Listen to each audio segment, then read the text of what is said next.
guard run up. Dear! Good ball for Roberto Carlos. Hooked into the penalty area towards Zidane. Nani. Rooney! Oh, wonderful! Manchester City are still alive here. Balotelli. Aguero!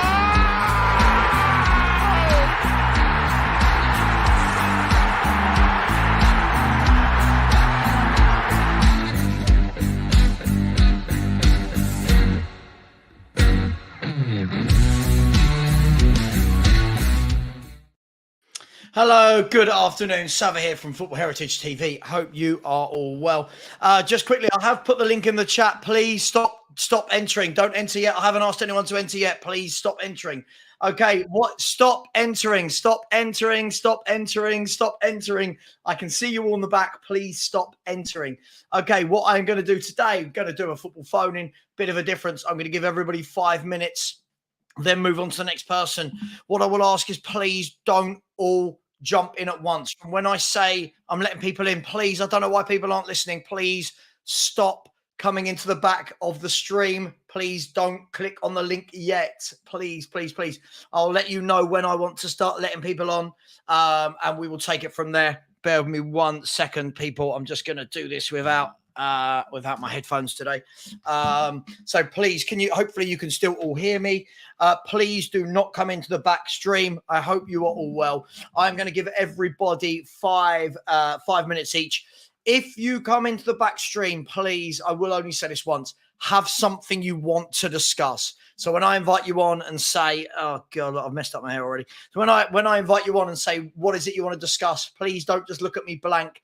Have a topic you want to discuss.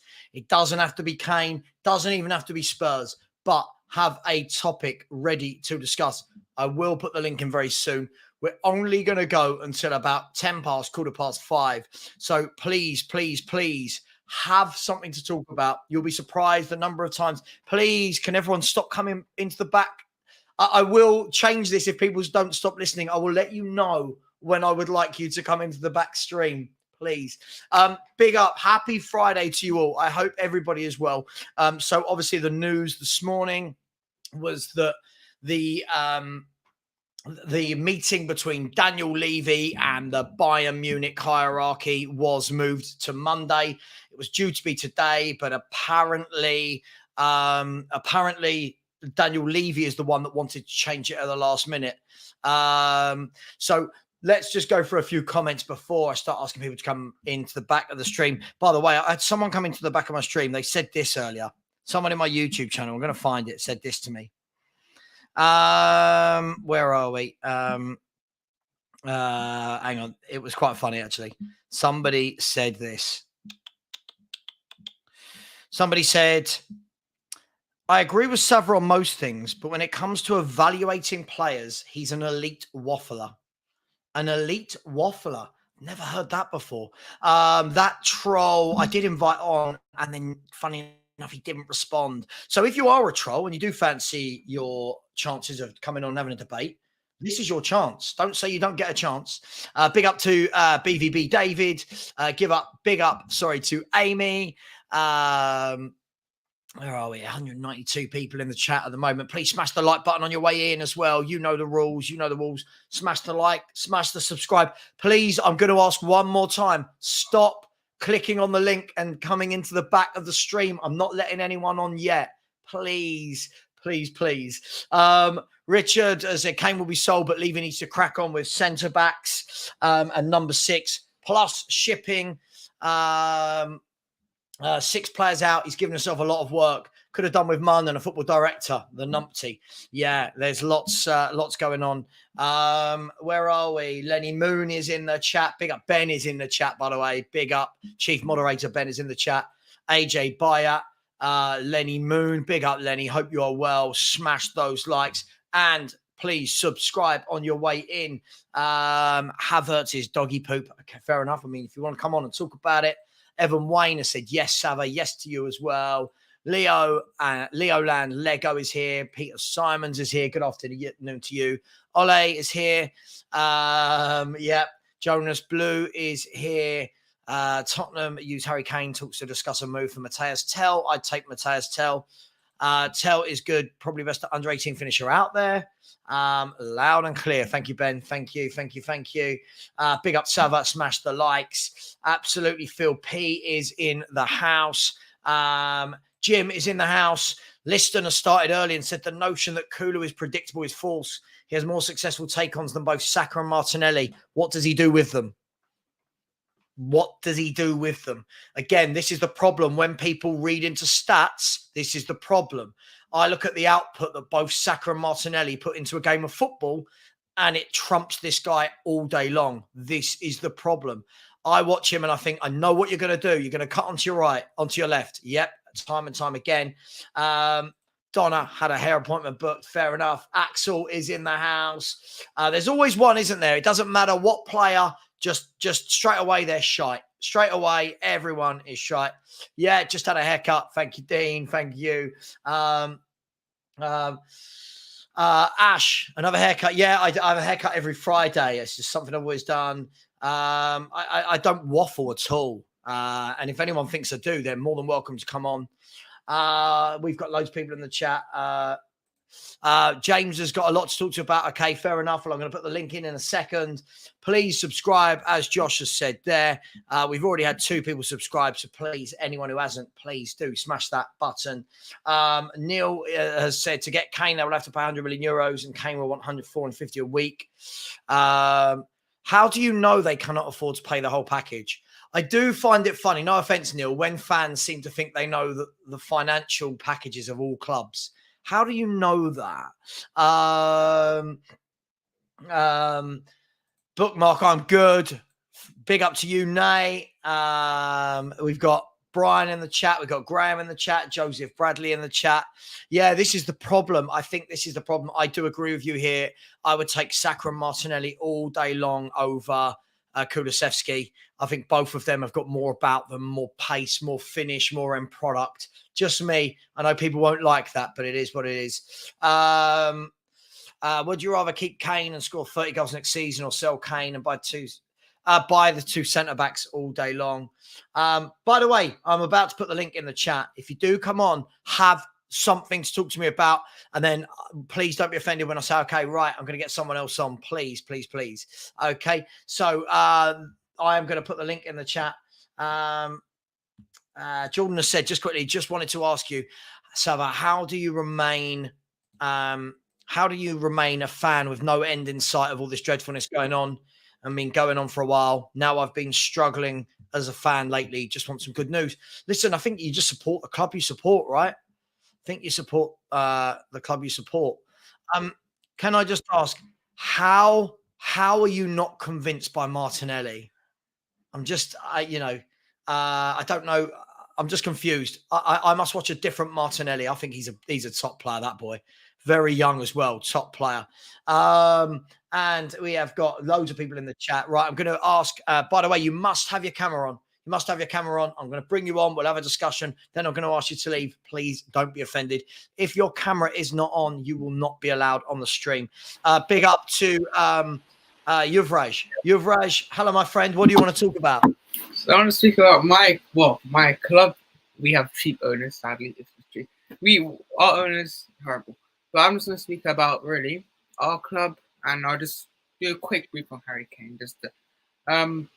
But look, I'll start with Harry Kane because that's the main topic of really today. Yep.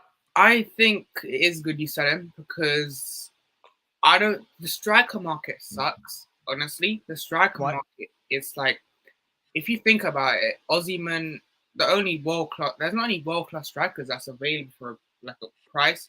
Like if you actually think about Osimhen, I don't think he's world-class, but his first good season, the price is saying on him. You got who else is there? Like, because next summer for me, right? Next summer will be like the summer where you'll see loads of strikers probably go. Like Evan Ferguson from Bayern, he's going to watch next summer. He's probably gonna turn into a beast. Probably be a price there. The rest is just awful. Like there's no good strikers in the market. I think you should sell Kane because I think that the striker you should really get is probably like a young striker. Even though because next season I think Spurs have no expectations really because I'm looking at Tottenham. They have no expectations. And So what can I just ask? Sorry, what is it that I'm meant to be responding to? What are you asking? Are you asking a question, or are you just having Like, a little rant, or what are you getting at, Yuvraj? I'm trying to answer. What? Okay, I want to ask. What are your expectations for next season? Because then, like, what are your expectations? I just want to ask that. Basically, my question. If you know, what are your expectations for Tottenham? So my expectations at Spurs, obviously, it moves and shifts depending on the players that you bring in and depending on how the club acts within the market. Yeah. As it stands at the moment, my expectations would be that we finish 7th to 12th, probably more likely 8th to 12th, and that we just get used to playing a Postecoglou system of football. I don't have high expectations. I'm not one of these fans that thinks we should be winning something next year. I don't think we should be getting top 4. For me, I think it's just about building an ethos, building a philosophy, and then next year, when we get to the next summer, hopefully build on that again. Then we can push on and push on and push on. So I'm not asking for loads. That answer your question? Yeah. I just that was my question, basically. And generally, like, okay? There's one more question, but what striker would you sign if Kane goes? Because I think or would you stick with Richarlison next season? Will you stick with Richarlison? Who would I sign? For me, I would be looking at some young, quick strikers. I wouldn't be looking at any of the big names. I think that once you buy the big names, you're talking about having loads and loads of money spent on them. You're talking about all your budget going onto that one player. And in this Postecoglou setup, I don't think you need one bloke who's going to get 30 goals. So for me, I'd look at younger, hungrier players. If you can get Tell back as some sort of loan deal, I don't know, from Bayern Munich, that would do me. Again, this is where good scouting comes into it for me. Yeah, that's my questions. But thanks for having me on. No worries. Thank you for coming on. Yeah, it's been a pleasure. Speak to you soon. Yeah. Emmanuel. I'm sorry, Emmanuel. I clicked on Kate instead. So sorry. I'll come to you next, Emmanuel. Yeah, sorry. I just clicked next. Sorry, and it jumped. Emmanuel, I'm coming to you afterwards. Kate, how you doing, love? You all right? Yeah, I've been called a few things in my time, but never Emmanuel. That's all right. That's all right. I'm sure you've been called a lot worse. How are you? You all right? Yeah, good, thanks. How are you? I'm all right. Yeah, I'll be much better once Spurs actually get a bit active in this transfer market. Yeah, first thing I want to do is apologise to you about Ibanez. I've been researching him ever since you kind of said to me this morning, not because I think I'm apologising because I was wrong, but I think I jumped to a conclusion without really looking into him, and he's really impressive. Listen, I never need to apologise for an opinion. Look, at the end of the day, he has got that rash gene in him, Ibanez. He has. I just watch him for Roma. I watch how they defend, and then I watch Davis, Dyer, Sanchez, Rodon, Tanganga, even Romero at times, and I think, yeah, you walk into our team. So don't worry about that. What topic should we talk about, Kate? I was going through today about players we've been linked with. Today I've seen Frank Kessie, Evan Ferguson, Pavard, Bremer, and I just wondered if you think there's any chance we could get any of those. I mean, I don't know. I mean, Jason Bremer, I can't imagine how much he's going to cost from Juve. I don't know whether or not he works in this formation either. I think this is the problem. When we're looking at centre halves now, actually scrap that. I think when we're looking at any position, it's got to be that they fit into Postecoglou's philosophy. So as fans, we're all guilty of this. We go, oh my God, I love that player, bring him in. Sometimes they just don't work. It's like, forget that Harry Maguire's bad. Harry Maguire, for example, works really well in the middle of a back three, like for England. When he's got John Stones there, Carl Walker there, two quick players, very good on the ball, and he just heads everything out. That's great. In a back two, in a high line, I do not want Harry Maguire, for example, anywhere near my club. Pavard, I would take all day, every day. I don't know. Would he want to come to us? There were talks of him going to City. I don't know. Bremer, I don't know. I can't imagine if we couldn't get Van der Ven or Tapsoba over the line. I fail to believe that we'll get that over the line. Who was the other one you mentioned? Evan Ferguson and Frank Kessie are two we've been linked with. Evan Ferguson next year and Frank Kessie this year. But we've been linked with him many times before and it's never happened. So, yeah. Look, I think for me, I'd take Kessie. I really would take Kessie. I don't know what's going on there. For me, it was a really strange signing when Barca got him because Barcelona play tiki-taka, right? This guy does not suit that in any way, shape or form. But I think he'd be great for us sitting in front of the back four. Do I think we can get him? I mean, Barcelona need money. Is he on our radar? I don't know. Evan Ferguson for me is, look, you've got two things here. First of all, we've got to see how he does. You know, he's very young. The worry you've got then on the flip side of that is if he has a great year this year, if he goes and knocks in 18 to 24 Premier League goals this year, suddenly Brighton are going to whack a 90 to 100 million pound bag, the way they do with Caicedo and all these other players. So good player, but I just don't think we've got that appetite and that hunger to go and attract them. So do you think we'll get anyone in apart from Lenglet? I'd love to think so. I really would. But listen, I'm always second guessing with these owners. We've had, we've had windows where we didn't buy anyone. And throughout the window, I'm going, oh, don't be silly. Of course, we're going to buy someone. And then you get to the end and go, wow, we didn't buy anyone. Then I've seen windows where you go, what on earth was that pile of, I just don't know. I think we will. I think that hopefully, hopefully now they're back from Singapore. I'm really hoping that a few of these players can start going out. The Tangangas, the Rodens, the Perisic on whatever it may be. I think we've got to get some out because our squad's about 35, 36 players. Yeah. Madness. Do you think we'll get anyone in? I think we'll get Lenglet in for sure. I hope and pray we don't get too excited. I hope and pray we get a decent centre-back in, but everyone seems to be ruling themselves out and we don't seem to be doing anything to try and get anyone in. It's just baffling. Yeah. But I just want to say, I know I'm taking up time. I hit my 250 subs today, and a massive shout out to you, Ben Kaufman, all the lovely people in this community that have been pushing my channel, because that's massive for me. I've only been going a few weeks. I just wanted to say thank you very much. No, listen, not at all. Listen, at the end of the day, every Spurs content creator, I believe, should help each other out. Yeah. I don't like this economy where some people are too big to even bother with anybody else. I don't like that. Listen, if you haven't subscribed to Kate, go over and do so. There's 354 of you in here. If even 50 went over and subscribed, imagine what that would do for her numbers and confidence. Just go and smash that subscribe button. All right, Kate, listen, I am going to now get Emmanuel on.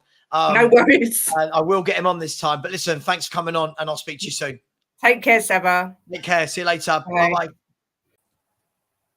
Emmanuel, how you doing, man? I'm all right, thank you. How are you? I'm good. Sorry about that. I clicked the button and then for some reason it removed you and put Kate in. So I do apologize. What did you want to talk about, my friend? Kind of from the other side of the North London divide. My team, Arsenal. So I guess I just wanted to get a better feel for how you think Arsenal are going to do this season. I know that our fans can, get very high with the highs and very low with the lows. And, sometimes things just need a bit more moderation. So I'm just kind of interested to know kind of how you feel. Because I think you can make the argument for Arsenal going to do really great things, and you can make the argument that other teams improve. Arsenal have to go into the Champions League. There were some weaknesses that existed in the squad in our tactics last season, and maybe things in terms of at least the results kind of take a bit of a step back. So I just kind of wanted to know where you feel we're kind of gonna go. Look, I think Arsenal are definitely heading in the right direction. I think you've taken your time to get there. I think you went through a lot of similar to Man United, but without as many titles. You went through that kind of, they'd had Fergie for years, you'd had Wenger. And I think whenever a manager is at a club for that long, you're going to have a period after that where it's the unknown. And fans get impatient and think that what a manager implements over 20 years can be implemented over a summer. So listen, I think you're heading in the right direction. You've got rid of all, as far as I can see, from the last 3-4 years, you've got rid of everyone other than maybe, Saka was in the youth team. You've got rid of everyone as far as I can see. You've basically got a whole new squad, young, hungry players. I think you came from nowhere last year. I don't think anyone was expecting you to finish second. And unfortunately, I did think towards the end of the season, I didn't think you'd win the league. So I'm not being salty. I just didn't think you had the depth. This year, I think you've gone out and you made some good signings. But again, I think for you guys, it's going to be about, can you now balance the Champions League with the Premier League? And not only that, is everyone's going to be after you this year. And when you are the big club, everyone then tends to sit back. Everyone puts 10 men behind the ball and basically says, like, come and break us down. And it's, have you got the know-how, the calmness, the resilience and the patience to break that down? Whereas Man City have got years and years and years of experience doing that.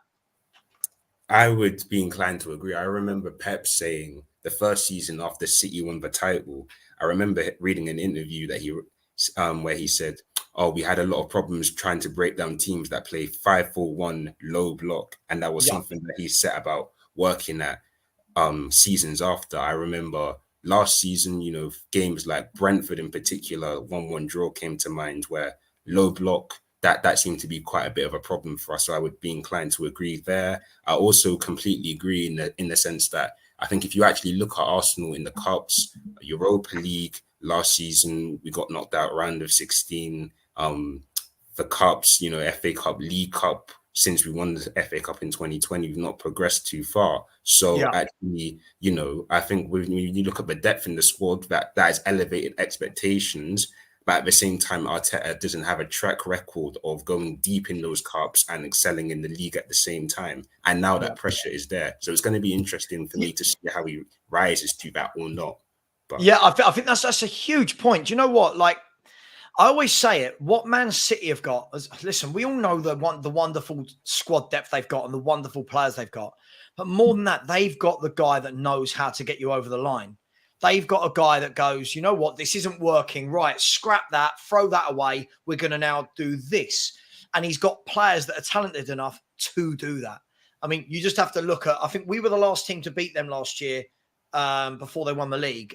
We beat them, don't know how we beat them. We beat them at ours 1-0 because they can't score at ours for some reason. It's really weird. Everyone else scores like 3 or 4 at ours and they can't score 1. And then after that game, it's sort of like he turned to, right, okay, right, you're going to play sort of as a right back, but also you're going to be a midfielder. We're going to have no fullbacks. And he stuck with a team and they just looked brilliant. Can Arteta do that? That's what you guys are going to find out because you've spent a lot of money in the last 4 years. You've spent a lot of money. And at some point, you've got to deliver. Now, I'm not saying deliver the league, but I think you need to go really far in the Champions League and at least win one of the cups. Otherwise, I do think Arteta has failed. But that's the pressure of elite sport, right? No, but that pressure is 100% there. You're 100% correct. I mean, you could look at it very crudely and say, I think as much as Arsenal finished second in the league, or as much as Arsenal have things to improve on, they finished second to the team that won the treble and won the Champions League. So if you look at it very crudely, you could look at things and say that the expectation should be there for Arsenal to go deep in those cups. I mean, it's definitely something that I will want to see the team doing. And you're talking about management of the squad. I look at players like Timber, historically played right back, centre back. I look at how Tierney, who's more of a classic fullback, has got less minutes over time. I look at Havertz, who has played various positions. I look at some of the signings that we've made and think maybe Arteta is trying to move towards managing minutes through plays that are able to play in different roles in different positions. But you look at that balance without Xhaka being there, and it's like, can he get that to work? Can he get Timber to work in that same position like Zinchenko from the other side? All of these things. I think that's it. Listen, Emmanuel, I do want to get other people on as well. But listen, I think you're a good team. I do. I shouldn't say it. Spurs fans will hate me saying it. I think you're a good team. I don't think you're quite ready to win a league. Doesn't mean you're not going to, just because I'm some random bloke on YouTube saying you're not. I just think City are a machine. They've got the know-how. And the worrying thing for the rest of the league is that Man City last year sort of had half a season off. You know, like didn't even play at their maximum and still won a treble. So if they hit the ground running this year, I mean, you're going to do really well to keep up. You've made good signings. I would, if you were any other club, I'd say good luck. I'm not going to say good luck Otherwise, it will get clipped and then it would be all around the internet. But listen, I hope you enjoy your season as for whatever you want from it. All right? Yeah. Feeling is Cheers, mutual about Emmanuel. your club, but cheers. Thank you. Cheers, mate. You take care. Bye-bye. James, how are you doing, my friend? You well? I can't hear you at all. Can you hear me? You can hear me. I can't hear you at all. I can't hear anything from you at all, my friend. I think you're going to need to go and sort your mic out and then come back in. We've got no sound at all, mate. You're going to have to sort your mic out and then come back. Sorry, James. I'm going to have to move on. Corey boy, how you doing, Corey? You all right? No, can't hear you either. You've muted yourself. There we go. Sorry. There we go. No Just saying how you doing, brother. It's been a long time. Yeah, I'm good, mate. I'm good. How are you doing? Sitting here pondering 2 weeks left till the season starts. No centre backs in. Tosin doesn't even want to come to Tottenham. Wants to go to France to an easy league to get his minutes up. I'm sitting here scratching my head. And then you got our owners, that Sap Daniel Levy, sitting behind all these transfers doing nothing. You've got one of our other owners being Mr. Illegal, doing things in the old markets that he shouldn't be doing. I think it's about time these guys sold up, got out, left. It's just a joke. If it isn't Levy messing around, it's Lewis and his chums messing around in the background. Yeah, I mean, look, listen, you know me, I do not like the owners at all. I just think the thing is we can sit here and say time for the owners to go, but I mean, realistically, first of all, what are they going to ask for the club? How much money are they going to ask for? How quickly would they make it happen? Are they going to sell? This is the big thing for me. By the way, I'm going to put the link in the chat. If anyone does want to go backstage to ask a question or anything, then please do that. The big thing for me is this. Why would Levy and Enoch have built what they've built? Finally, it's all done. All the deals are in place. NFL, boxing, concerts to just sell up. Why? It'd be suicide for them in their sense, in their pockets, wouldn't it? Right. But at the same time, when you've got one of the three owners acting illegally, selling his mates, yeah, you go and buy stocks here and selling, just that kind of shit doesn't sit right with me. It just screams of desperation for money from them all. Even though Joe Lewis is a billionaire, he acts like a billionaire. I've been saying this for years about Mr. Lewis and our club. If he can go out and sign a £50 million player, he's going to go and tell Levy to sign a £5 million player in Long May or, God forbid, whoever we're going to get in. I'm a massive fan of Phillips as well. Why that deal didn't go through, because Mr. Levy won't put his hand in his pocket again. We're going to miss out on another young talent. It's just getting a joke. You see the names that we're linked with at centre-back and nothing's happening. And we've got 2 weeks till we start the season. And then the first 5 games of the season, 3 of that, we've got Liverpool, Arsenal and United, if I'm correct. And you said, I'm sitting there like, we can't defend with Dyer. Yeah, we can't defend with Dyer, with Davis, Sand, Yeah, look, within the first 7 games, we have got Man United, Liverpool, and Arsenal. Look, the difficulty going to be, it doesn't matter who we've got, to be honest, to start with. We've got to be ready, whoever it is. You know what I mean? It shouldn't be dependent on who we've got to begin with. Centre-back should have been brought in a long time ago. We haven't had a proper defensive midfielder at this club for years either. It's been really, really badly mismanaged. Linked with Kessié again. We've been after this guy for years. It reminds me of that Brazilian guy that was always wanting to go and sign and never did. Yeah, Leandro Jamal. I mean, look, I haven't seen any concrete links with Kessié, though. I'm seeing lots of noise about it, but I haven't seen any of the main reporters out there in world football actually linking to us. For me, listen, it will always be the same. I think every window is going to be the same, time after time after time. I'm quite happy to be called negative time after time after time, but I'm not seeing any difference at all. I'm not seeing any difference. It's been 23 years of the same shit, my language. It's 23 years of lies, 1 cup. What is there to show for it apart from a shiny stadium, a go-kart track? Soon to be swimming pools, if I hear correctly, building swimming pools around by the stadium. All this other stuff. I know it's going to generate jobs in the area for people that can't get work. Great, amazing. But it's about the time this club had investment on the pitch. Mhm. I don't see it. If we sell Kane, which I think will happen next week, Kane will go. They'll pocket the money in their back burner, and we won't spend a penny of the Kane money. I could just see it happening. We've done it before in the past with players being sold off. There's no way they'll do that. If Harry Kane goes, there's no way they will pocket the money and not spend on players. There's no way. They simply wouldn't be able to get away with it. I know I just have that feeling, Sam. You know, I just have that feeling. I know. I know, and I hate them. But if we think about it deep down, there's not a chance we sell Kane and then put the money in the bank. There's not a chance. I'm not saying they'll spend every penny of it, but there's not a chance they'll do that. I mean, we still got apparently 50 million from last year's transfer, or should we say money laundering exploits from ENIC. I still think 150 million was money laundering. You know, stick it in the washing machine and clean it. Yeah, look, God knows what's going on. Corey, I am going to get Rimon on, but listen, thanks for calling in. I'll speak to you soon, all right, mate? Brother. You take care. Talk to you later. And you. Bye-bye. Yeah. Guys and girls, so I've got two more guests that I'm going to bring Rimon on. Then I'm going to bring on Josh from Spurs Live is in the background. He looks about 10 years older than the last time I spoke with him. Soon he's going to have a moustache. I am putting the link in the chat if anyone would like to get behind those two in the queue. Then please do click on that link. Rimon, welcome to you, sir. How are you? I'm good, thank you. How are you, Savva? Yeah, not too bad at all. Not too bad. What's your are you normally in the chat? And if you are, what's your handle?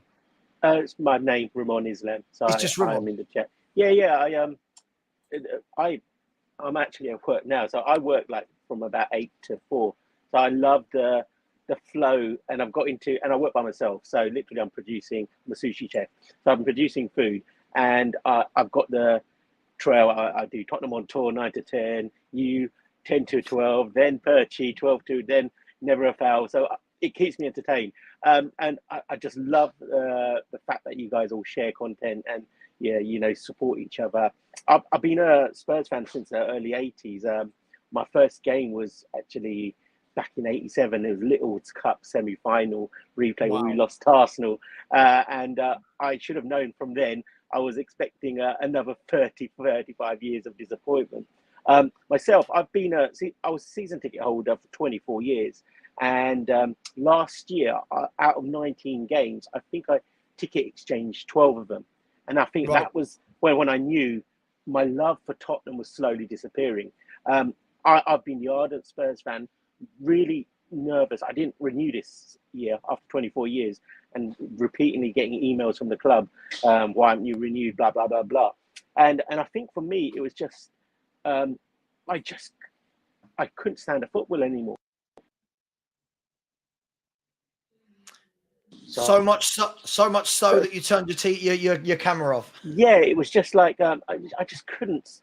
It was just I was going just for the sake of it. The Jose years and then the Conte years, and having managers who didn't care about the club really. Oh, we're losing you, Rimon. We're losing you in and out. Sorry. So That's all right. Really great. Grained my gears because. It was like they owed us a favor rather than I wanted managers that wanted to be here. Like even the Redknapp towards the end when he was flirting with England, I really hated the way he acted towards the end. And obviously Levy didn't give him the funds he needed, but he used the England excuse. And I'm glad that we've got someone like Ange and that actually wants to be here, sees it as a step up. He's not doing us a favor. What we've seen for the first couple of games is quite positive. But again, is he going to be thrown under the bus? And that's what really will disappoint me, because if we do end up losing Ange, I can't see us. I think we'll be in the wilderness for the next 5-10 years, because you see the other top 6, and including Newcastle, they're just bolstering. We've got them across the road that are looking for a title challenge. City will be City, Liverpool, Chelsea, and to have Poch over there, that's another heartbreak for us. I can't see any positivity. Yeah, the only thing that keeps us going, that us as a community, as a Spurs community, we can go on YouTube, make comments, WhatsApp groups, etc. And I will be joining as a member very soon. I just wanted to let you know, Savva and all the rest, you're not alone. We all feel the pain. We all love Spurs. I'm one of the most nervous Tottenham supporters, because if I'm not at a game, I will just switch my phone off and wait until the end of the game and wait for the result. I can't have following WhatsApp. I can't have following it because I can't. I felt that when I'm at a game, I can control it because I can shout at the players, etc., etc. But yeah, but last year was like I didn't care. I was more invested in Arsenal not winning the league than Tottenham. So I was more invested in the Arsenal games rather than the Tottenham games. Like, I remember one weekend we played Villa. I didn't care we lost to Villa. I was more concerned with Arsenal losing on the Sunday, and that was more important for me. Yeah, I think. I think that that's exactly how most Spurs fans feel. I think that unfortunately during, going onto YouTube a lot, you do get a lot of trolls. So unfortunately, a lot of people will come on and just say silly things.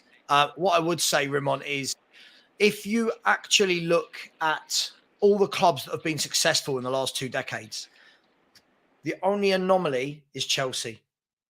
Rimon has gone. We've lost Rimon. We'll come back to him if he comes back. But until then, I'll just forget what I was saying. Big up, Josh. How are you, mate? Long time no speak. I haven't seen you in ages, and I've been in your streams, and you've grown like 5-6K since the last time I've spoken to you on the stream. So unbelievable work from you. I mean, Savva, you've done an insane job there. I mean, the people out there obviously have subscribed to you for a reason. Your content so far is just absolutely incredible. So most of them tune in because they hate me, Josh. Don't worry about it. There's so much hate. Don't worry about that. But listen, it's good to see you. And look, we haven't spoken for ages. Look, Josh, I'll let you have the floor. What is it? What do you want to say about Spurs, my man? I mean, look, I'm not going to do the classic, centre-backs, we need centre-backs, because I feel like that's just dead already. Let's just, it's a big conversation to talk about. Honestly, can't be bothered for it. I was going to say, let's talk about Harry Kane, but I can't be bothered for it. I mean, maybe the one thing to talk about right now is, let's talk a little bit positivity. I want to try to bring a little bit of positivity now. How do we improve next season? How do we now look forward to next season and say to ourselves, okay, next season is going to be better than this season because of what? What from last season have we improved this season through the transfer market? If you think about it, I want to think positivity. Creative midfielder, we got a creative midfielder, okay? Yeah. The goalkeeper, we got a goalkeeper. Personally, I'm very controversial about that because I don't think I've watched a lot of clips of him of highlights, and as everyone knows, highlights only bring the best out of you. But I've seen also a bit of stuff in the comments in the highlights that I was a bit skeptical about regarding Vicario. But I think in general, Ange has been playing this attacking style of football for us in the preseason versus West Ham. We could see that there's been a shift of teams. So you have the second team and you have the first team. Savva, I want to come up to you first with a question and ask you, in that second team of Tottenham Hotspur, how many players do you think get into that first team of Tottenham? So you can imagine to yourself the 2 sets of Tottenham sides that we saw. Who do you think in that second set can get into the first set side? Yeah, it's very much seemed like that through pre-season so far. I think the problem is we're dealing with such a small sample size, like 2 really inconsequential games, really. But I think what you can see already is the team that he started the first half with in the games would pretty much be where most fans, if you ask them what's our best 11, would probably lean towards that 11. The worry for me in that is I truly believe that some of these players that have been untouchable for a few years now, I'm not sure, Josh, they work in this free-flowing system. Go on, give us some names. Give us some names. Oh, I'm going to. Don't worry. Did you think I was going to hold back, Josh? Come on. You know me better than that. I know you better than that. I worry. Look, first of all, a new player that I'm worried about is Porro. I worry about him as the right back. I think for me, Porro would be brilliant in the Kulu position. I think he would be threat. Attacking. I think Porro is more of an attacking threat than Kulu. Right? People will laugh. I think he's got the pace. He drives into the box. He likes having loads of shots. I think he'd be better there. So I worry about that at right back. My worry with Kulu and Son in this formation is they're both very effective in a reactionary counter-attack team that is very much wait for a mistake and then spring. I think they're good, right? I don't know, in this kind of pressing, keep ball type scenario, I don't know whether they offer enough. And what I mean by that is I think Sonny's brilliant through on goal. I think he's brilliant through on goal. I think from a wide left position, I don't know if he's got enough as a wide left guy anymore. And what I mean by that is already we've seen in the first 2 games when Perisic has played there and when Manor Solomon has played there, both of them twisted their fullback inside out and gave them a nightmare. They could go, they can cut inside, they can go outside, they've got pace, they had skill. Sonny, it was very much step over, balloon the ball over from a cross. Correct. That worries me. And I'm hoping that what we see is that players are picked on merit next season and not by their name. Okay.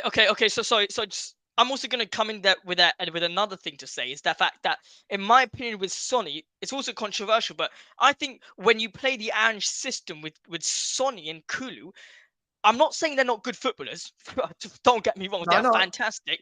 But I just feel like the way we are pressing nowadays with Ange, how we're going to be learning to press. We'll be pressing with 4 players, with Sonny, Kane, Kulu, and usually one of the midfielders, it will be Maddison. I personally don't think Sonny can go back to defence and then go back to attack that quickly like he used to a couple seasons ago. I just don't think that anymore. But with Kulu, though, on the other hand, I think Kulu is much better driving the ball forward than to staying up front and doing the Sonny business. I think Sonny should be more staying up front. Yeah, listen, do you know what? I said one thing I might be tempted to do is if Kane goes, and obviously I don't want to get into a Kane conversation because it's so boring now. If Kane goes, I'd be tempted to put Sonny through the middle and let James Maddison put through balls into him, get him in behind, last man of the shoulder, and we know how good at finishing he is. I'd be tempted to go for someone a bit more tricky on the wings. Because what I noticed was in the first half of that game, Sonny's very much get the ball and run with it. And that's great. Correct. That's brilliant, right? But what I noticed in the second half, where we pressed and had a lot more of the ball up there, was Solomon is very good at linking with his fullback. Yeah? Yes. Perisic in the second half with Reguilon was very good at linking, overlapping, 1-2s, quick passing. I don't think that's Son's game. So I think this is going to be a really interesting one to see from Postecoglou. How does he manage that? You know, and I'm not saying they're not good players. I just, different formations, different managers with different ethoses change how a player looks. And I think, yeah. No, so, I'm just sorry. I'm just going to add on there is the fact that I think also regarding this season in general, I'm starting to think you got to think like this. Let's put out that Harry Kane does stay. For everyone's sake, let's say Harry Kane does stay. We are going to now face the fact that Sonny needs to be on his A game. Otherwise, Solomon, from what we've seen, I know you can't judge anything in pre-season, but Solomon looks like that as soon as Sonny is off his A game, Solomon's going to be on it. Solomon's going to be snatching that left wing spot from Sonny. Whether we like it or not, we've got a backup for Sonny. Now, this backup has to play. He can't be like Richarlison last season where he was giving 20 minutes here and there, but when Kane wasn't performing, I know he was performing, but when Kane had maybe one off game, Richarlison wouldn't start. Solomon now will be taking every single chance. Let's not forget, thank you very much, let's not forget Perisic. We don't know what's happening with Perisic. If Perisic decides to stay, I'm sorry, but he's been wonderful since signing for us.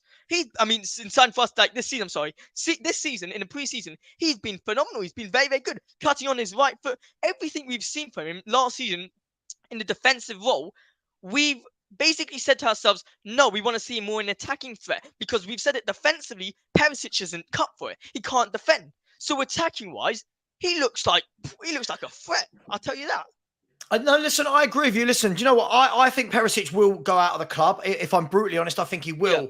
I think we've got like 34, 35 senior players in a squad that's going to play once a week. You can't sustain it. And I don't know why I'm stuttering there. I'm guessing that the reason we've not seen many come in is because we've already got an inflated squad. I'm not saying that's right. I'm not saying that is the right way to do it, but that is the Daniel Levy way to do it. Look, I agree. Solomon, for me, small sample sizes. But any highlights I saw of him last year for Fulham, he looked lively. The 2 games I've seen so far, he looks like one of those wingers that fullbacks don't like playing against because they've got that technical trickery. Yeah. And I don't think Sonny's got that. But what Sonny's got that what Solomon won't have is that through in behind on goal. Solomon, as far as I know, I've not seen that side of his game, won't be a lethal finisher like Son. So I think, first of all, it's good that we've got options. But I just really hope that, let's assume Kane stays.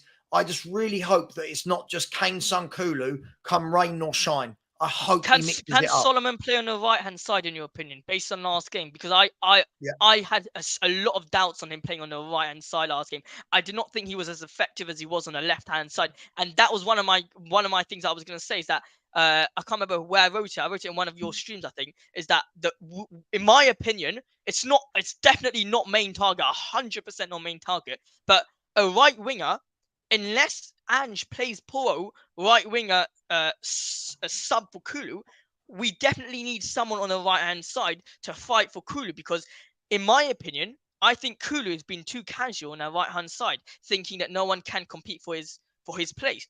But because last season, the season we signed him, he had 6 months that he was fantastic. He was fantastic for the first 6 months. Now after the 6 months, he's decided it's not his fault, but he's kind of went off the pace alongside Sonny.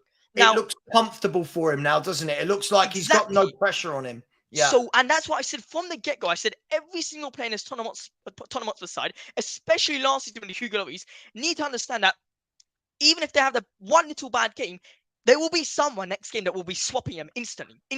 The likes of Eric Dyer drives him mad. The likes of Eric Dyer getting game after game after game after each and every single game making a mistake. I mean, what is this? Are we just letting Eric Dyer play because we have to? I mean, we talk about the left-hand side. We talk about Perisic, Settignon, Reguilon. We've got cover there now. We've got cover. So none of them can slip up for a minute, because every single player on that left-hand side, left wing-back spot, left-back spot, whatever spot you want to say, is going to come lethal, bang on when it comes to mistakes. So sorry, Savva, that was just my things that I wanted to say. And very quickly, once again, amazing channel, and big up, Savva. No, listen, thank you. By the way, before I let Josh go, guys, go over and subscribe to Josh at Spurs Live. Ben's put the link in the chat. He'll put it in again, I'm sure. Huge Instagram following as well. So please go over there and follow Josh. Next time I see you, you're going to look older than me. I hope. I'm trying to grow. I'm trying to grow something out. Yeah, it's coming. I'm Greek. I came out the womb like this. Don't worry about it. You got son. Josh, take care, mate. Thank you. Appreciate it. Thank you very much. Just before I bring Dan on, who's been very patient in the background, there are people asking if they can come on. The link is in the chat. So, yes, you can. The link is in the chat. Let me bring in Dan now. Dan, are you there? He looks like he's frozen. Dan has frozen. Rimon is back. Rimon, so your Sorry, question. My wife called and I'm using my phone and I can't not answer my wife. I just think something's up. So listen, I'm sure you. Any of us who have a wife, we understand. She knows if I cut her off, I'm streaming, right? And she's like, "Well, can't you pick up?" No, but look, one thing I would say, the answer I think I was giving you, if I can remember rightly, was I think you're spot on. We want managers that want to be here. For me, I definitely felt with Conte, with Jose to a degree, that I felt like they were doing us a favour. And I know a lot of fans saw it like that. I didn't. There was nothing about me that felt grateful that I had Conte or Jose at my club. What I would say is, when you look at the sustained success of clubs over the last 20 years, throughout the Premier League era, let's be honest, other than Chelsea, who are the anomaly, who go through managers at a rate of knots, all the clubs that have had the most sustained success are those that have built under one manager for a long time, right? Alex Ferguson at Man United, Arsene Wenger at Arsenal,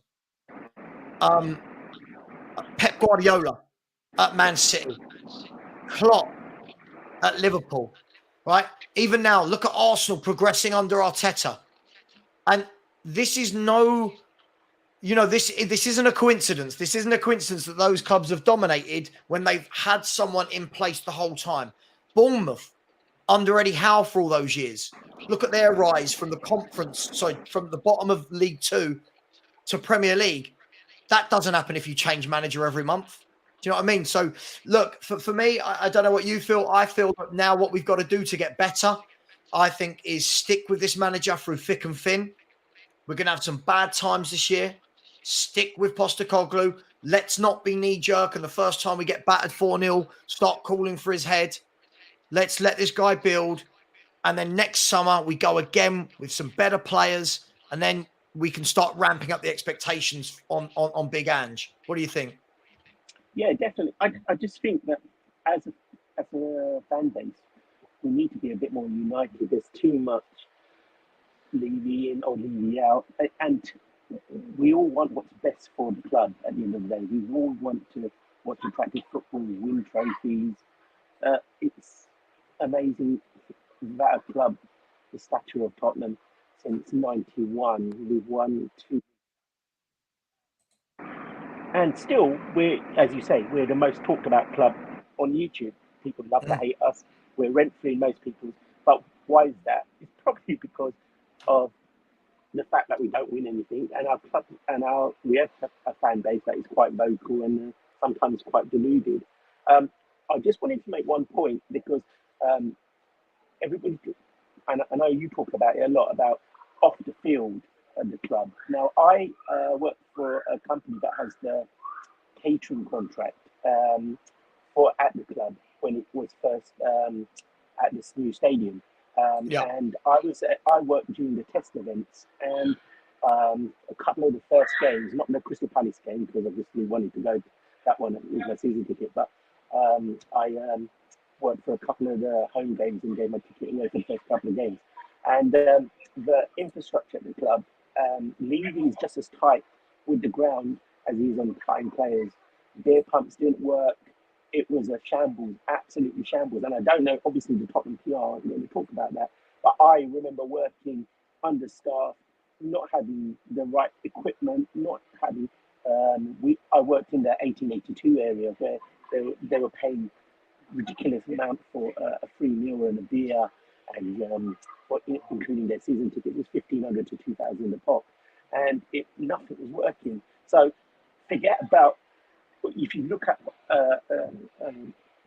a team like a City, how well it's run. We are a shambles from top to bottom. Forget about transfers. Even the ground is a shambles. And whereas City, every 2 years, revamp their ground, revamp their facilities. And I've been to City of Manchester Stadium quite a few times. Whereas us, in 4 years, we haven't really touched it. I can imagine in another couple of years, that ground's going to look like a 20-year-old ground.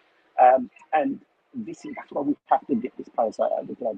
We've got to get. I know we're not going to because they've got the NFL, they've got the F1. But I don't understand how these NFL and these F1 don't actually have a look around and say they're not reinvesting into the ground and how they're actually getting these sponsorship deals. Because if you look scratch beneath the surface, that ground has not been built correctly. It's still got a lot of issues. I don't know if you heard the NFL. They were livid because the second pitch for the NFL was actually deteriorating at such a rate, and I think the club had to spend £800,000 to get it fixed straight away. And everything you're describing just sounds like Daniel Levy down to an absolute T.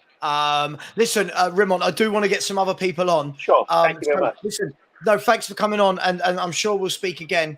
Listen, thank you. Take care, okay? Cheers. Thank you. Bye-bye. Cheers. What I am going to do then I'm going to go for another 17 minutes. I've got 4 guests backstage. I'm going to bring them all on at once. as long as they're all happy with that. Just because otherwise I feel like I'm not going to get through to everyone, and I do have a hard stop at 15:15. So I'm going to bring on Alan from Added Time Added On. Q7, big up. Spoken to him loads in the chat, but never before on stream. And Flanagan is in the house as well. Big up, gentlemen. How are we all doing? Yeah, good. Yourself? Not bad. Yeah, I'm all good. Had a fresh trim. Can't wait for a beer. And I've just realised I've got like, if you can see any marks on me, by the way, I do apologise. It's not, I'm not even going to go into what it is. It will just be a nightmare. Right, let me start with you, Q7. I don't know your real name. Leon's real name. Dion. Leon. Leon. Big up, Leon. Where do you want to start? I mean, with Spurs, there's so much we could discuss. Where do you want to start, my man? To be honest, my question for you is because obviously everybody's getting excited because of the K money and things like that. But if I'm being honest, I think a lot of our fan base, when it comes to transfer window, it's like when I'm playing career mode on FIFA. I don't think things are realistic. So I just want to know that money when he goes. How many people do you genuinely think that Levy is going to bring in, and at what point do you think signing comes? Oh, good God. This is one of those things that when you're a YouTuber and you get asked a question, people will clip it and then hold this against me forever.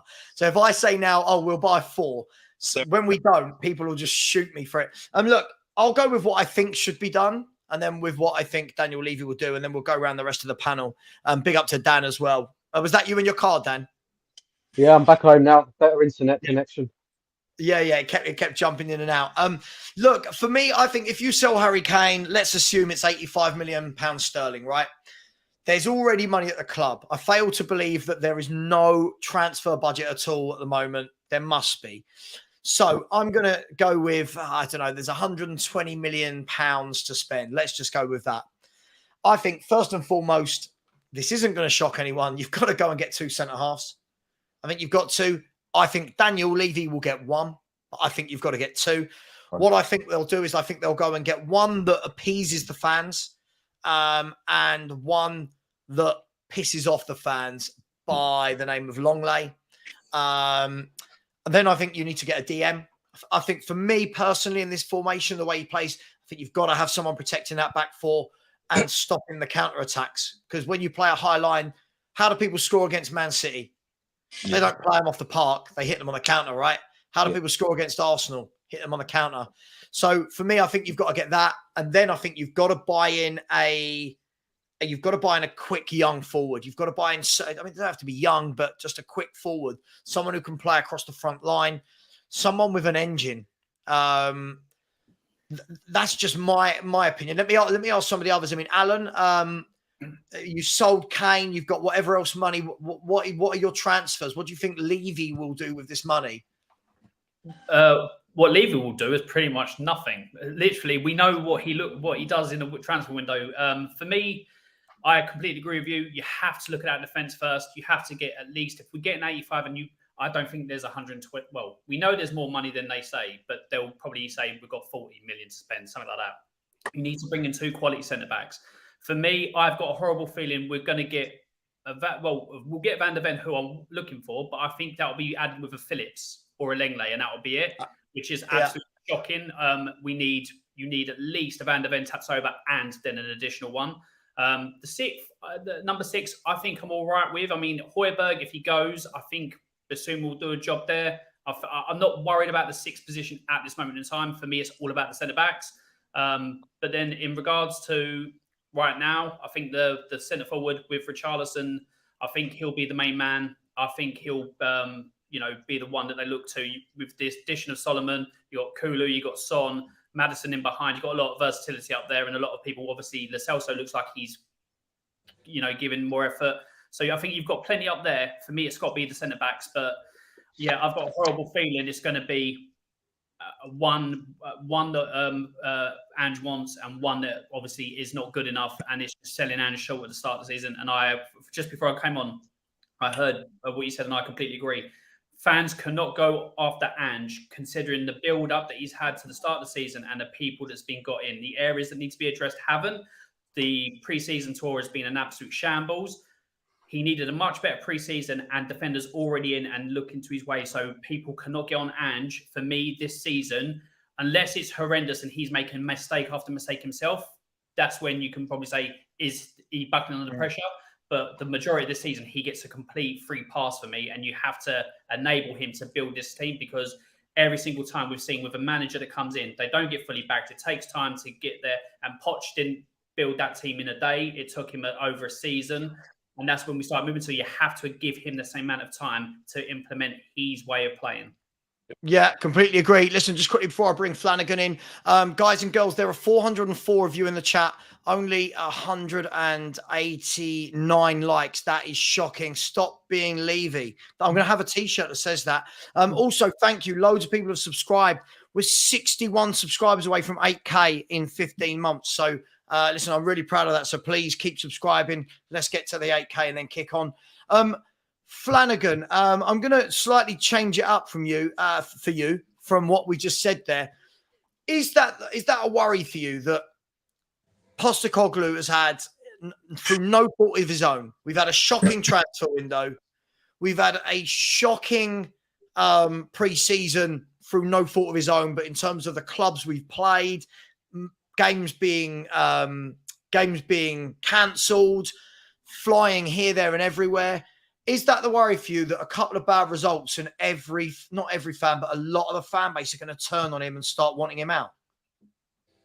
To a degree, yeah. First of all, can you hear me? Yeah, loud and clear, mate. Loud and clear. Just let you know, I've got 5% battery, so I'll quickly address it, and then if I quickly ask my question because it kind of ties into this. Mate, if you want to answer your question, go for that first. That's what you're here for. Go to your question, and we can come back to that. Well, my question was just going to be, which sort of ties in, is what do you think needs to happen? And there's a reason I'm going to ask this. What do you think needs to happen at this club for Ange Postecoglou to walk away? Because when I look at him when he came in to now, and I look at the press conference that he does, I look at the post-match interview after when that guy was asking questions after the Lions Sailors game, he looks so pissed, and he looks like someone who has been given false pretenses. I don't know. He just looks like everything is against him and he just doesn't want to be here. And it might be a little bit extreme because he just got in. But my question to you was, what do you think needs to happen for Ange Postecoglou to just say enough is enough? Because when I look at it, I think he'll be aware of the animosity amongst the fan base. And the problem is, if he walks out, I think he holds all the cards here. Because if he walks out, I think the fan base is going to go into complete meltdown to Levy. Yeah, it's an interesting one, isn't it? Because, you know, I was a big advocate of saying, well, hang on, Conte should have walked. I said so many times, I've had so much respect for Conte. If he had walked and said, look, Spurs don't match my ambition, or Spurs haven't given me what I wanted. I think the difference we've got here is, look, no disrespect, Celtic are a massive club in Scotland, right? They're a massive club in their own league and they win trophies from their own league. But this is a step up, right? For him, I think this is that way, right? I think for Conte and Jose, it was this way. So I don't think the expectations for him are gonna be as quick. I think he understands that the winning that he might have had at his previous 3 or 4 clubs was achievable very quickly. The winning at Tottenham is something I think he knows that he's going to need to take time. But I suppose the question that you're asking me is, how quickly is he going to be pissed off by Daniel Levy and the way he runs the club? Look, I don't know how. If I'm a manager that plays that type of football, Flanagan, right? The bare minimum I'm saying is, don't worry about anything else for me at the moment. Get me a playmaker and centre halves. I must have someone that creates, and I must have people that can defend.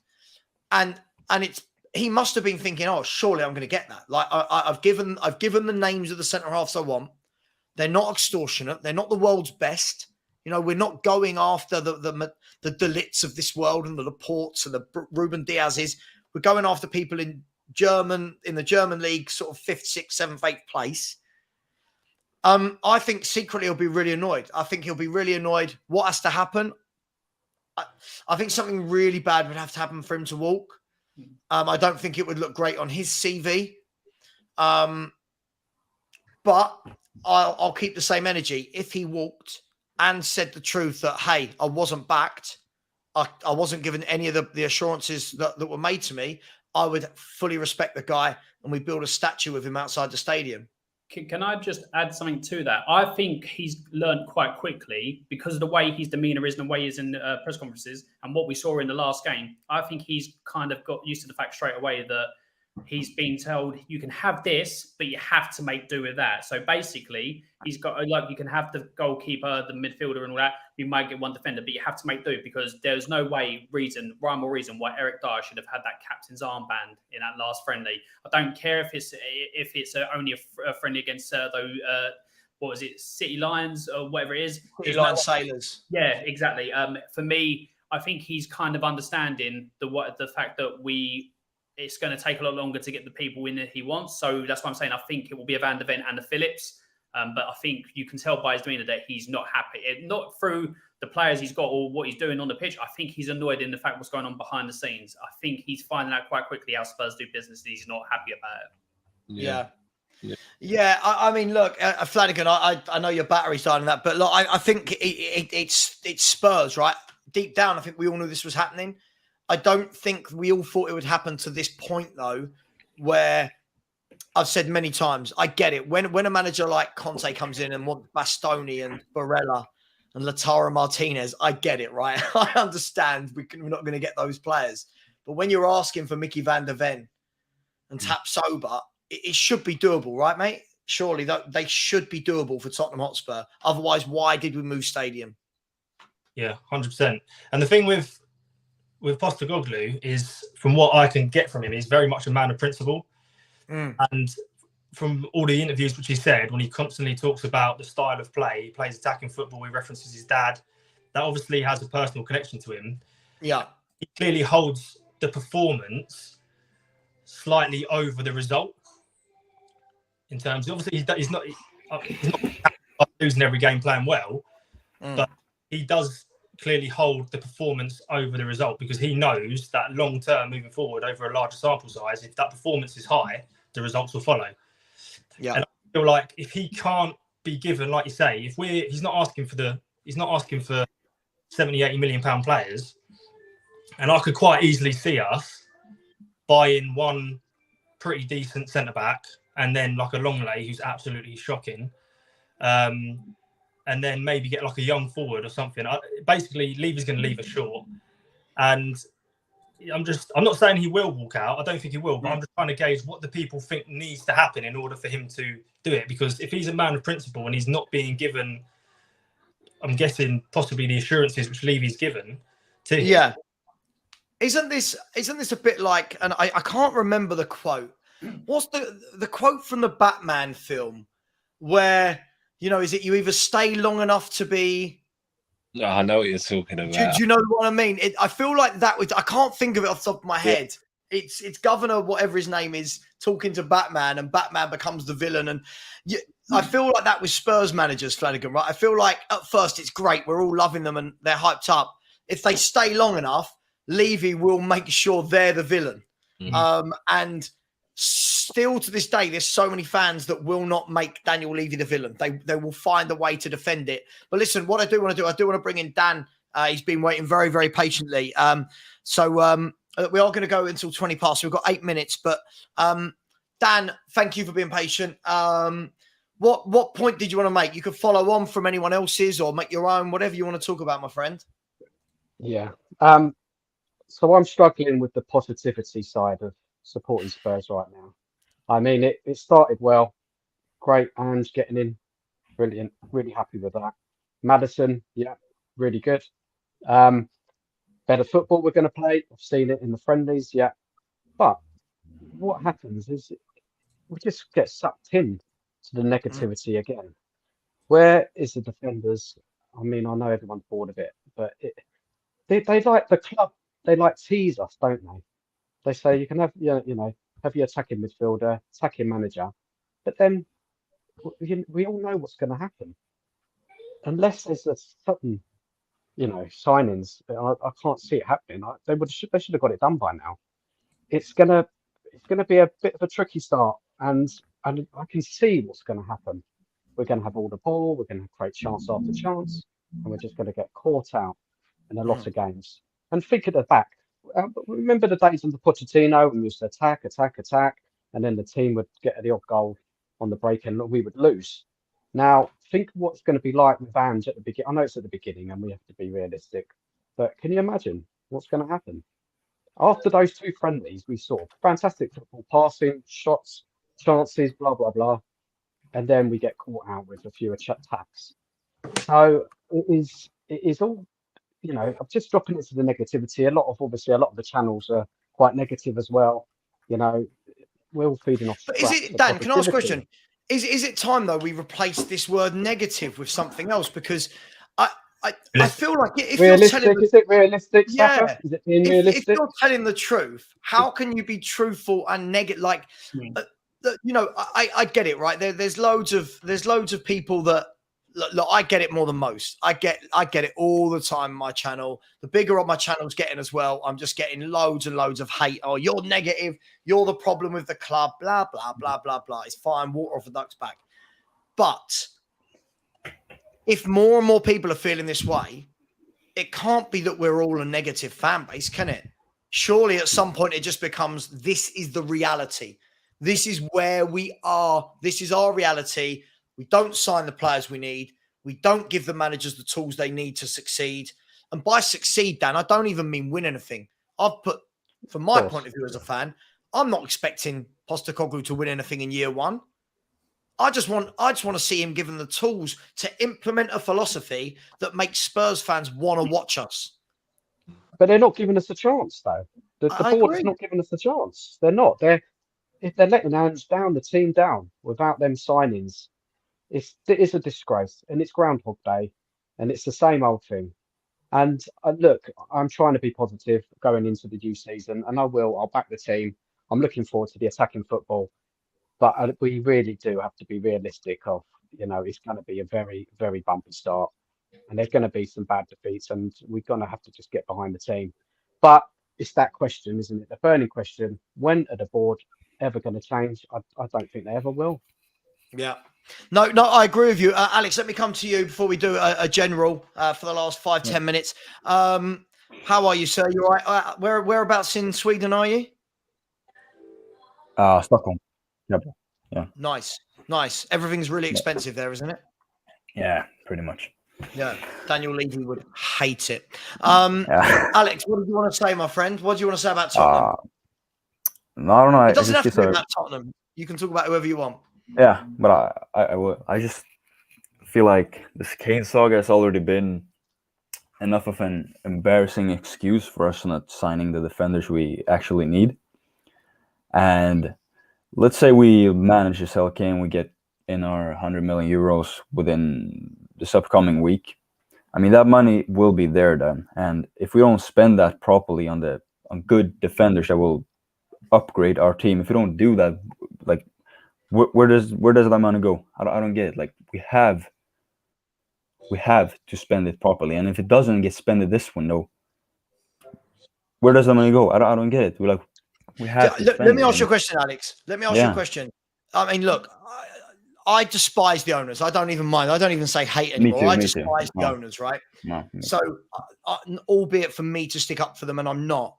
But and I'll ask you and everyone else on the panel: does anyone truly believe that if we sell Harry Kane and you make the 85 million quid, anyone truly believe that Levy's going to go, right, that's it, no more signings this window? I feel like that would make the whole stadium protest. Surely that would have to make everyone protest, right? I mean, I don't even. No, you don't think so, Alex? Which one? You don't think he will, or you don't think people will protest? What do you say? Close. I think close to a majority would protest, but not in the levels where it just becomes absolutely like groundbreaking and totally like landship. I don't think it'll be on that level, but it'll definitely be noticeable. But I just think some fans will use the football we're getting from Ange to replace that sort of with the problems that will actually come. Like the football will, for some fans, weigh up because last season we played atrocious football, and we lost pretty much all the games we should have won. This season we might end up in that situation now if we don't sign our defenders, but at least the football will be entertaining. For some fans, I don't think like that at all.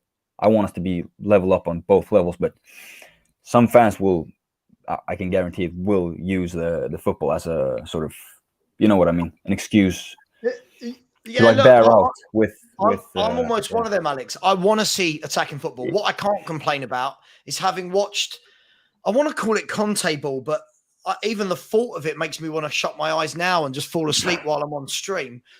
Look, we want to see good football, but surely, guys, when you hire a manager with an attacking philosophy and that plays a high line, surely the first conversation these guys are having before he's even hired is, hey, you intend to play this level of football. What are the first things you need to do that? Surely, right? I don't know if I'm being an idiot thinking it's that simple, guys. No, you're not. You're not. It's just blatant. Everybody knows. We need centre back. It's the defence. That's just. I don't know. What do you think? Honestly, everybody here now. What is going to happen? Are we actually going to sign someone? Are we? What does everybody think? This was my initial question, because if I'm being honest, from the experiences we've had with Levy, I do think we are going to get a centre-back in. My question is, again, when? I don't know. And we're going to get one more player in probably on deadline day that isn't going to be someone that's going to affect the first team, like the starting 11. So that's where I feel so sorry for Ange, because I think that one of the guys mentioned it before, just to add on to his point. I think this is why he's trying everybody so much in pre-season, because he doesn't know what else he's going to get. I think he's got to the point where he realizes he's not going to get much more. Yeah. So, but I need to see what I can actually work with. Do you know what I mean? So honestly, I'll be surprised if we get anything more than, whether Kane goes or not, which I believe he will, and we get that money. I'll be surprised if we get more than 2 signings, and only one of them will jump straight into that starting 11, and it'll be a centre back. Yeah, it's hard work in it. I mean, let's talk for the last 5 minutes. Let's talk the Kane thing. I think we've got to. It's boring, but it's also very important. Lots of reports have come out in the last 24 hours. I'll start with you, Alan. Pavard's going to come the other way. Today it's Matthias Tell is going to come the way. He's a good young striker. I wouldn't say no to him, by the way. Is Daniel Levy shrewd enough to pull off any of these types of? Do you know what I mean? Like, I mean, you're shaking your head already. You know, I'd love to think we've got a chairman that goes in and goes, I'll tell you what we'll do. Give us 60 million and we'll take Gravenbach and Matthias Tell. I'd take that. If you said that to me, I'd take that. I don't think we've got a shrewd enough manager who knows enough about the game. Yeah, for me, look, I don't think people only say he's shrewd when he saves money, but in regards to that's what people say when he's shrewd, when he saves money. But in regards Alan, Levy time, because once he got Van der Vaart on the last day of the window. Do you remember? Yeah, that's the thing. He likes to deal at the end of the window. And I think that's what most fans who support Levy look forward to, the fact that who we're going to get in the last day. But if you look at the last couple of transfer windows, they've all been dead at the last day, because the myth that he does good for this club in regards to putting things first and players first. Let's look at it. Obviously, the people with Ange hasn't happened. Conte, we were told all the time it's going to be defenders, never got them in. We got a stopgap in Longley.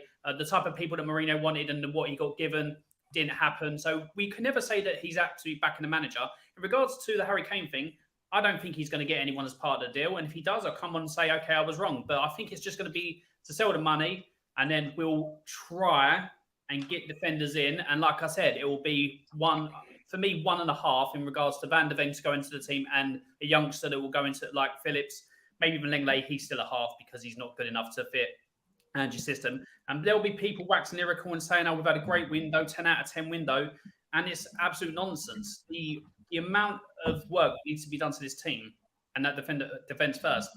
If we do get 80 million or 85 million for Kane, and we have like 50, 60 million spare, I'd say 80 million or the whole amount for Kane has to go into that defense.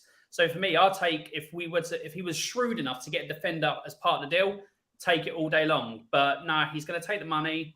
He's going to say, we've tried to get this one and that one in. We'll give you what you can. And like I said, for me, I see it in Ange already. He looks like he's realised very quickly how Spurs do business, and he looks like he's just not happy with it. And yeah, our manager is, our owner, or Levy as chairman, not shrewd at all. He's an absolute numpty. Simple as. Yeah. I mean, look, here's an interesting one, right? Like, Harry Ubbany. I'm always scared to read names now because I keep getting caught out with these names that are just silly things. But Harry Ubbany has said, against the grain of the vibe, but I'm excited for next season. Positive attacking football might overcome weak defence. Now, I don't know about you four. I agree with everything up until the word football. I agree with everything up until the football. I'm excited. I'm looking forward to watching us play. But there is no way that the attacking football, we've seen it already. We've seen it against West Ham's B team and the Lions City Sailors, who, if I'm not wrong, was that their only attack in the game? I can't remember them. One of two. Yeah. And, right. I mean, if the Lions City Sailors do that to us, is it? I mean, guys, just discuss this. Can attacking football outweigh being that bad at the back? Not. You know what it is? The quality of the Premier League's improved. So there's other teams that can attack. Do you know what I mean? So I agree. Like you said, up until that point, he's right. It is going to be entertaining at times, but I don't feel that outscore teams because our defense is that bad and other teams can attack. It don't matter. You can look at the teams that are classed as the lower teams, Brentford, whoever you want to look at, they've got players who can cause you problems. You know what I mean? So no, I can't see that working for us. Yeah. By the way, just Savva, quickly, I've got to shoot now, Savva, so thanks for letting me come on the script stream. No worries, Dan. Thanks, mate. Appreciate it. Thank you. you. Take Bye-bye. care. Bye-bye. Bye. Just quickly, for anyone that is interested, 58 seconds ago, I could just say 1 minute, couldn't it? But 58 seconds ago, Romano has said that Man United have improved their bid to Atalanta to €60 million package for Rasmus Højlund. Negotiations still on. Højlund very clear. He only wants Man United. Anyway, that's that. I was just checking to see if there was any Spurs news. Of course, there isn't. Can I just quickly say something about the defence thing, the thing we were just talking about? Go for it. So we know when Spurs are going to be playing this type of football, we're going to be doing, teams are going to be doing to us what we were doing to them last season, sitting in low block and countering. We've seen time and time again, certain defenders in this team with balls over the top, the pace isn't there, people caught out of position. There's absolutely no way on this planet that with that defence, when people counter us, we're not going to get taken apart. We will take teams apart. We will score quite a lot of goals because of the type of football. But especially if we try and impose this type of football on the likes of Man City and Arsenal, they're just going to, they know what they're doing. The intensity is there. They know their shape. They know the system. These type of teams will take us apart. So unless we get, unless Ange gets enough time with them or even add in a couple more games, I actually fear for the start of this season. I think it's going to take a long time for Spurs to start hitting their stride because I think you're going to have teams that are going to either Brentford might sit in against us, and then we've got another, 3 big teams out of the next 4 or 5 games that are just going to take us apart because we're still adapting to Ange and we haven't got the game time to play. Because Ange said in the last game, I think against West Ham, they need to know where to be out of position and then not get there, haven't got that yet. So by the time we get to that, if we don't add more preseason games in between Shakhtar and Barcelona and get more game time in for this squad, I think it's going to be a slow struggle and slow struggling start to the season. And I think you'll see us come good, and get into more of a rhythm October, November time. But I just hope if it does start as bad as I think it will, because of how the preseason's gone, the fans don't turn on him. But yeah, that defense is going to get caught out time and time again in the early part of the season. If it's not, it's going to be tough. Just a quick one. Rob Belcher said, "Will Savva get to 8K subs before Kane makes a decision?" I hope so. I'll tell you what, I really hope so as well, Rob, because I'm only 54 away. If it takes me, as long as it takes this Kane saga to wrap up 54 more subscribers, then I'm in trouble, aren't I? Look, guys, I'm going to go for a few more minutes, but I really want there to be some positives. I really, really do. I want to be able to jump on tomorrow and do a stream where I go, how good is that? We've just signed this player. But with the centre-back issue, I'm so worried now. I don't know where all the players we've been looking at seem to have gone. Like Van der Ven and Tapsoba seem to be dead in the water. It looks like these things could change, but it looks like Tosin Adarabioyo is going to Monaco. I don't know who we getting. What are we doing? Like, I'm not seeing any rumours anymore of centre halves that we're going for or that we're in talks with, and it's a huge concern, isn't it? Huge. You know. Yeah, sorry, go. Sorry, mate. You know what it is, Savva? It's like we're gonna get the money from Kane, and then we probably will end up getting Van der Ven. But to me, that as even I'll be happy with that. Now. So what's the problem? What's the delay? Do you know? So, yeah, like yourself, I performed with West Ham. For what Andrew's planning on doing, I was happy. But then it just gets dragged down each time. The minute you think of transfers, the minute you see other clubs being active, it just brings you down. So you try, but it's difficult to find like being. I'll tell you what, Leon. I think the difficulty for me here, where I will listen, I've wanted Van der Ven a window.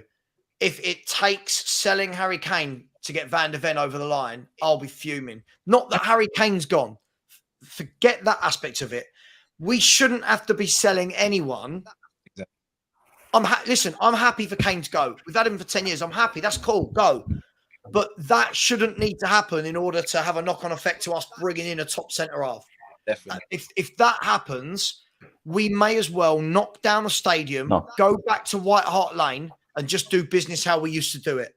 Because if one of the richest clubs in world football can't afford a 30 million, 35 million euro centre-half, there are serious issues, and we have been lied to seriously. Yep. Wait till the stadium's done. Wait till the revenue comes in. I mean, it's embarrassing. 100%. Yeah, I think, I'll be honest, like I say, I think there's plenty of money available. I just think that stadium's doing what it was made to do, make them profit rather than being reinvested back into the football team. I've seen nothing since we've gone there that has made me go, now we are actually starting to move like a big club. Not one thing. And I think it was just there as a way to bring in revenue, to build up their business, bring in profit, build up their portfolio. We see everything else going on around the stadiums, new cinemas, or everything, all this complex stuff going on. And then you look at the team, just need mass surgery. I think Brian Daigle said it best on my channel the other night. In 7 seasons, we've brought in 3 defenders. Rodon, Romero, and I can't forget Sanchez. 3 defenders in 7 years when we've needed major surgery there. Absolutely pathetic. This is my favourite comment of the show so far. Just going to put it out there. Don't know what it means, but I like it. It's good. It's got character. Anything that starts with "shut up," I love that. Guys and girls, listen, I am going to stop the show there. I am meant to be meeting people. I'm meant to be there at past, and it's now 31 minutes past. And the problem is I can't even say, oh, sorry, I was late, because of they know I'm online. Listen, thank you very much to everyone who's come on. I'll try and remember. We've had Rimon, we've had Josh, we've had Corey Boy, we've had obviously Alan, we've had Leon, we've had Alex. Alex, there's no point me bringing you back on, my friend, because I'm shutting the show down now. So don't take it offensively when I kick you from the studio. We've had Dan, we've had Flanagan, we've had I feel like I'm missing somebody. We've had Emmanuel, we've had Kate. We'll do the same again next week. Thank you to everyone. Let's really, really hope that that we can do something this week. If we're sitting here next week, gents, and nothing has happened, we'll all support a new team. Last thing I'll say, smash the like button on your way out. Guys and girls, if 49 of you wish to subscribe, we'll get to the 8K. Much love. See you later. As always, if anyone wants to take it away. Alan, come on. You must be in out. I am. No, yeah. As always, Levy out. I'll do Brian Daigle. There you go. See you later, guys. Yeah.